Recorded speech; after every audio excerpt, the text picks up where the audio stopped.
Los temas que te interesan los escuchamos en Mesa de Noticias de Radio El Conquistador Concepción. El día de ayer se vivió un hito también desde el punto de vista del trabajo que se realiza para el tratamiento también y prevención en rehabilitación específicamente del consumo de alcohol y drogas y en la comuna de Los Ángeles, donde comenzó entonces a funcionar un programa de tratamiento residencial y ambulatorio que está también dirigido entonces a niños, niñas y adolescentes y jóvenes también que están presentando este consumo problemático. Así que para conversar acerca de este programa, cómo se está llevando a cabo, qué implica también, porque no es el único que funciona acá en la región del Biobío, ya son 38 los centros que funcionan a nivel local. Estamos acá en el estudio con la directora nacional del SENDA, Natalia Rifa, a quien le damos la bienvenida. Buenos días, directora. Bienvenida, directora. Buenos días, muchas gracias por la invitación. Bueno, directora, usted estuvo el día de ayer en Los Ángeles inaugurando este nuevo recinto. Cuéntenos un poco en qué consiste finalmente tener un centro que está focalizado además en los más pequeños, básicamente dentro de los que puedan tener este consumo problemático de alcohol y drogas. Bueno, primero señalar que este centro se enmarca en el cierre de circuitos, o sea, en el completar en realidad el circuito de atención residencial a niños, niñas y adolescentes a lo largo de todo el país, un compromiso presidencial. Y con esto cumplimos en la región con tener un centro residencial que permita que niños más o menos de 14 años, que es la edad de inicio muchas veces de los consumos, hasta 18 años puedan tener un espacio donde puedan residir, recuperarse, pero también este centro tiene plazas para usuarios y usuarias en ambulatorio. Y yo creo que acá lo importante también es señalar que este centro cuenta con la Corporación Padre Chango, que es una corporación con bastante experiencia en este ámbito, pero con un equipo de profesionales muy robusto, donde hay médicos, psiquiatras, psicólogos, trabajadores sociales que acompañan a estos niños y niñas. Nosotros decíamos ayer en la inauguración, esto tampoco es que uno le ponga feliz tener que tener estos espacios, pero nos deja tranquilos y nos pone feliz tener la posibilidad de dar respuesta a una problemática que es real, digamos, y que hay que hacerse cargo. Directora, en ese sentido se está tratando de abordar el tema desde las primeras etapas en cuando comienza el consumo de alcohol y droga, en el sentido de cuando vino la legislación respecto de, por ejemplo, el consumo del cigarro. Siempre lo mencionamos, antes se fumaba en todas partes y hubo un cambio cultural muy importante, empujado por la normativa. ¿Qué ha pasado? Porque normativas con respecto, por ejemplo, al consumo de alcohol hay varias. Hoy día piden el carnet de identidad para comprar en los supermercados, y eso es real. A veces hay personas adultas mayores que dicen, pero no me ven, y lo piden. Entonces, en el fondo es como... De hecho, algunos incluso se molestan porque es una persona de 70 años y como, pero ¿cómo se viene nota, el carnet? Claro, pero en el fondo las cajeras también ahí son bastante empáticas y dicen, bueno, lo tengo que pedir porque en el fondo tenemos que hacer la costumbre.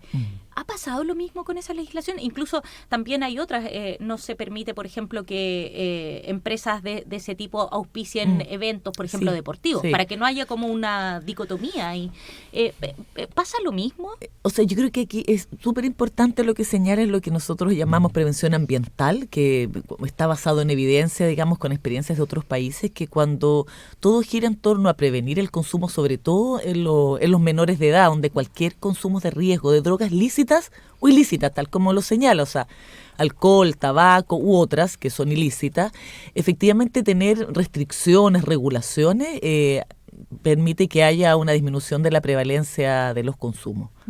Ahora, respecto a cómo funciona este centro, directora, cuando uno habla de consumo problemático en adolescentes, menores de edad, básicamente, y que necesiten un centro de rehabilitación, yo encuentro que es súper fuerte porque uno asocia un consumo más problemático cuando ya necesita una intervención de esta índole a una persona quizás más adulta, que lleva años en un círculo que básicamente no puede salir y que además depende mucho de que la persona tenga el propio interés de decir, quiero salir, porque si no es por voluntad propia, siempre se señala que estos tratamientos finalmente no funcionan.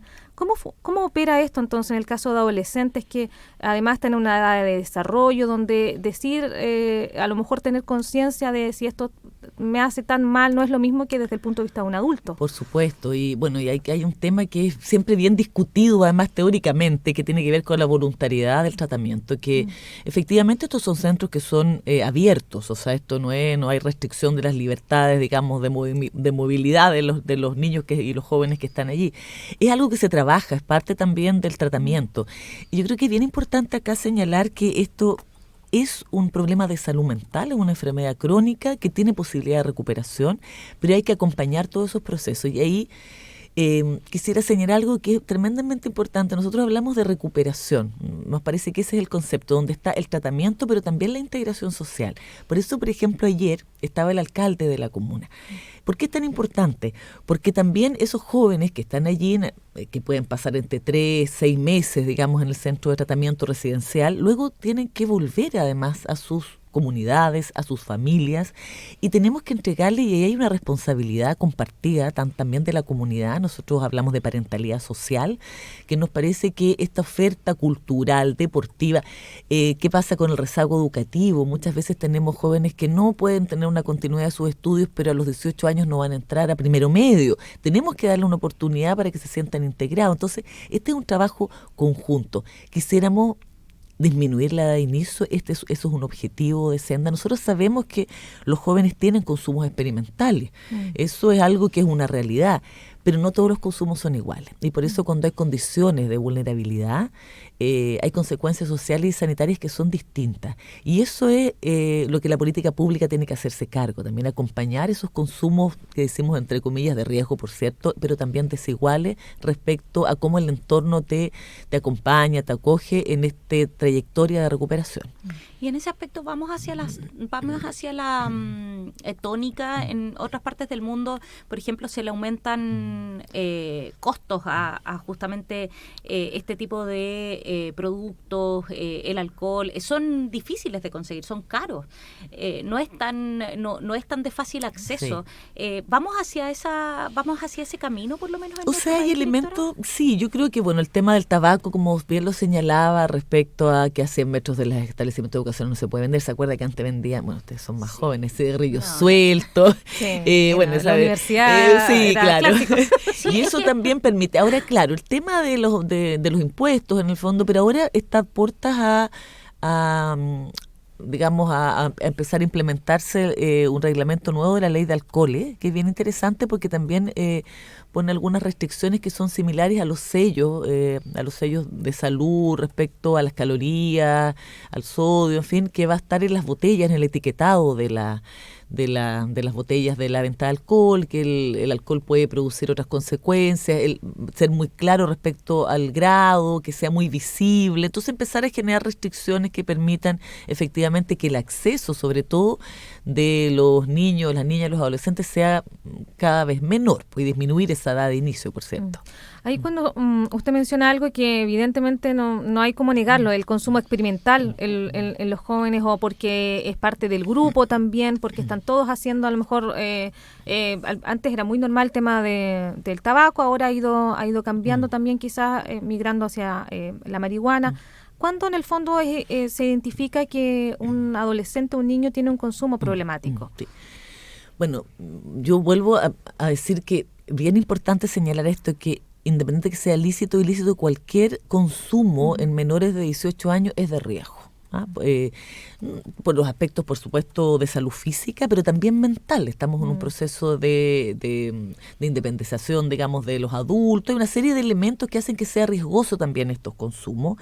Un consumo problemático está definido como un problema de salud mental, es una definición diagnóstica psiquiátrica. Está en los manuales de psiquiatría, en el DSM-4, en el C10, que son manuales de psiquiatría, que establece y que tiene una serie de criterios, que tienen que ver muchas veces con la problemática que te produzca el consumo con tus relaciones personales, con los temas educacionales, los síndromes de abstinencia, una serie de criterios que son 10 o más criterios que permiten establecer que efectivamente hay un consumo problemático. Claro, y que eso haría que este adolescente, este menor de edad, pudiera en el fondo también participar del centro. Exactamente, son criterios diagnósticos.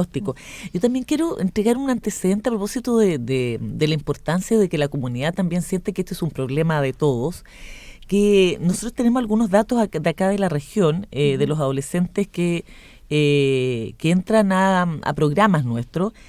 El 63% de los niños atendidos ha sido víctima de maltrato infantil, de violencia intrafamiliar o de abuso sexual.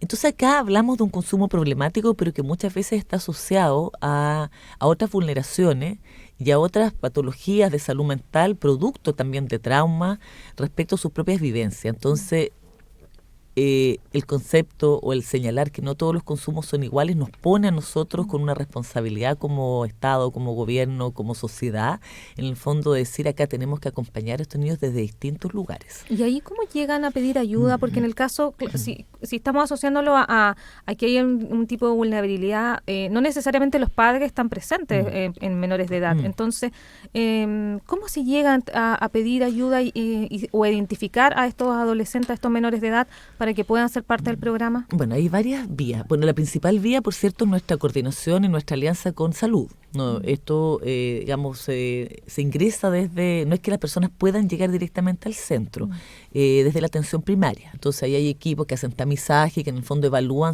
la necesidad de que sea un programa ambulatorio o residencial, pero también la labor de la escuela es tremendamente importante, como también nuestras duplas psicosociales que nosotros tenemos instaladas en las escuelas puedan detectar estos consumos de riesgo y puedan derivar.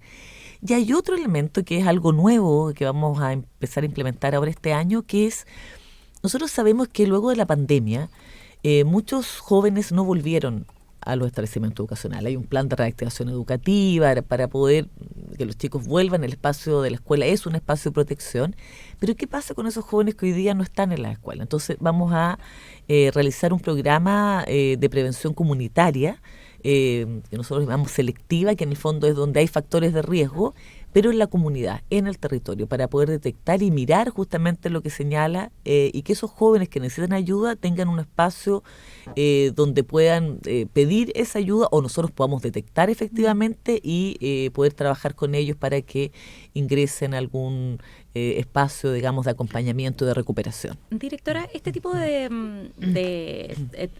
no sé si denominarlo tratamientos, pero en el fondo este tipo de acciones a alguien que tiene un consumo problemático del alcohol no es algo que uno diga parte del día 1 y termina el día 10. Usted mismo lo decía, los consumos son diferentes. En muchos casos, por ejemplo, la rehabilitación o las terapias tienen que ver con, por ejemplo, nunca más alcohol, en donde hay un cambio de vida total para la persona en sus ambientes y cosas. En el caso de los adolescentes y de los jóvenes, me imagino también, porque es muy acompañado, viene el tema del desarrollo, usted hablaba del tema de la escuela, me imagino que también está acompañado del tema de la familia, pero ¿qué pasa con el seguimiento de eso? Porque en el fondo esto es de largo aliento. Por supuesto. Es de largo aliento. Sí. Me imagino que también el centro está un poco enfocado en eso, ojalá de estar acompañando lo más posible. El centro y también Senda con sus programas, o sea, por eso es tan importante hablar de recuperación. O sea, esto, la prevención, el tratamiento y la integración social no son tres áreas que estén separadas. O sea, una vez que, como hablamos de que esta es una enfermedad crónica, que hay que acompañar las trayectorias de vida, por supuesto que la relevancia de que una vez que estos jóvenes salgan, digamos, de la terapia ambulatoria intensiva, como en este caso, o residencial, puedan ser acompañados tanto su familia. Nosotros tenemos programas de parentalidad también que acompañan a las familias y a los padres también a tener herramientas para saber cómo acompañar, cómo prevenir y cuando ya no se pudo prevenir, sino que efectivamente hay un consumo de riesgo problemático, también tener las herramientas para poder acompañar familiarmente y desde la comunidad también aquello. Ahora, bueno, la inauguración de este centro evidentemente se suma a más de 60 que tenemos acá en la región del Biobío. Igual es una cifra preocupante tener tantos centros, directora, ¿no? Estamos entonces en una situación de tanta necesidad en este tema. ¿Cómo se ve el panorama de forma global respecto al consumo de alcohol y drogas? Bueno, primero, yo creo que es importante el tema de que este es un problema de salud mental y que tiene que ser tratado así. Nos cuesta a todos en realidad. El estigma que existe de los consumidores de alcohol u otra sustancia es complejo. Yo creo que estamos dando cuenta de un fenómeno. Si uno mira las cifras que nosotros tenemos de las encuestas de población general y población escolar, la verdad que los últimos estudios de población general, tuvimos una disminución, por ejemplo, en el consumo de alcohol, una disminución en marihuana que no es significativa, y un poquito de aumento en cocaína. Entonces, son fenómenos que son dinámicos, perdón, pero hay que estarlos mirando permanentemente. Tener esta cantidad de centros, yo creo que más bien hay que pensarlo que es una respuesta que es efectiva, que es eficiente, porque además cuando uno mira los 30 y tantos centros tienen distintos niveles.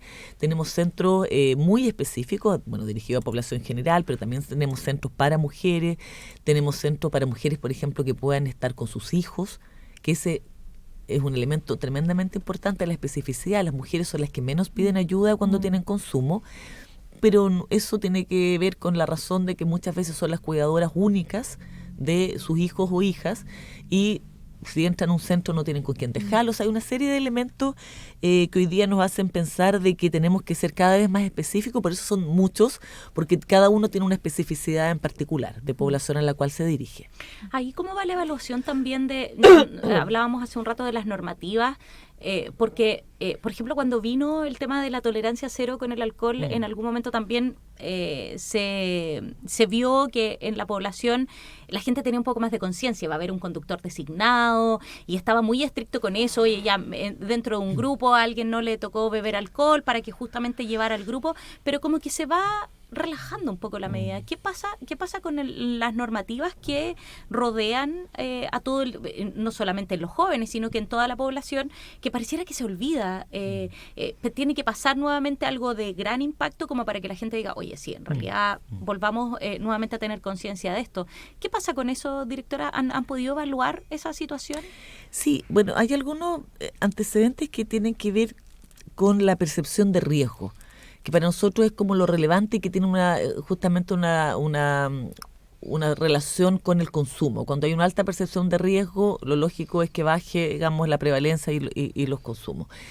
En el caso, por ejemplo, de población escolar, en el último estudio la percepción de riesgo aumentó en el caso de la marihuana, pero disminuyó en el caso del alcohol, por ejemplo. Entonces, allá son elementos que uno tiene que estar mirando en la política pública para poder diseñar. Tenemos otro dato, por ejemplo, con los tranquilizantes o los medicamentos sin receta médica. Fue la única sustancia que se mantuvo estable y que no disminuyó. Entonces ahí hay una serie de variables que tienen que ver con la percepción de riesgo. El 50% de los jóvenes señalan que el acceso a los medicamentos sin receta médica son de sus adultos, digamos, cuidadores. Entonces ahí hay un tema de educación, de percepción de riesgo, de la relevancia, es decir, no es inocuo que uno le dé un medicamento sin receta médica a un adolescente independiente, que hay un tema de salud mental, en fin. Efectivamente las regulaciones ayudan, pero siempre nosotros señalamos las leyes no cambian conducta, por eso es tan importante, regulan, pero lo que es importante es un cambio cultural que signifique hacer los trabajos, por ejemplo, que nosotros realizamos en prevención, en el caso, por ejemplo, de los niños, niñas y adolescentes, trabajos que tienen que ver con competencias interpersonales, no necesariamente hablar de droga, autocontrol, cuidado de la salud física, oferta para hacer deporte, para en el fondo tener una cultura más saludable que se oponga a estas culturas donde hay consumo de riesgo. Claro, como usted mencionaba, hay un tema de salud mental también, hay otros temas asociados de por qué también se genera este consumo problemático. La directora nacional del SENDA, Natalia Rifo, conversando acá en Mesa de Noticias acerca de lo que fue la inauguración de este nuevo centro de rehabilitación para adolescentes, niños y niñas, también ubicado en Los Ángeles y que se suma también a toda una red que hay acá en la región del Biobío. Muchas gracias, directora. No, gracias a ustedes por la invitación. Buen día.